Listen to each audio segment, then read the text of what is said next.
TB ಡ್ಯಾಂನ 19ನೇ crust gate ತಾತ್ಕಾಲಿಕ ಅಳವಡಿಕೆ ಯಶಸ್ವಿಯಾಗಿದ್ದು ಅದಕ್ಕಾಗಿ ಶ್ರಮಿಸಿರುವಂತಹ ಕಾರ್ಮಿಕರಿಗೆ 10 ಲಕ್ಷ ಹಣವನ್ನ ಬಹುಮಾನದ ರೂಪದಲ್ಲಿ ವಿತರಿಸಿದ್ರು.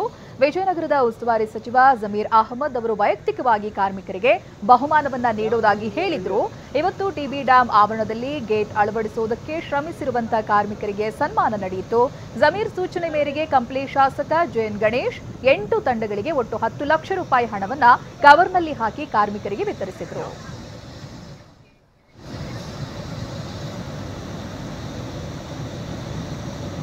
10 ಲಕ್ಷ ರೂಪಾಯಿ ಹಣವನ್ನ ಕವರ್ನಲ್ಲಿ ಹಾಕಿ ಕಾರ್ಮಿಕರಿಗೆ ವಿತರಣೆಯನ್ನ ಮಾಡಿದ್ದಾರೆ. ಇನ್ನು ಡ್ಯಾಂನ ಕ್ರಸ್ಟ್ ಗೇಟ್ ಅನ್ನು ಅಳವಡಿಸುವುದಕ್ಕೆ ಸಿಬ್ಬಂದಿ ಜೀವ ಪಣಕ್ಕಿಟ್ಟು ಕೆಲಸವನ್ನ ಮಾಡಿದ್ರು.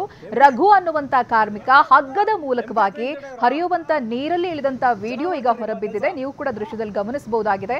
ರಭಸವಾಗಿ ಹರಿಯುವಂತ ನೀರಲ್ಲಿ ನಡೆಸಿರುವಂತಹ ಕಾರ್ಯಾಚರಣೆಯ ದೃಶ್ಯ ಇದೀಗ ವೈರಲ್ ಆಗ್ತಾ ಇದೆ.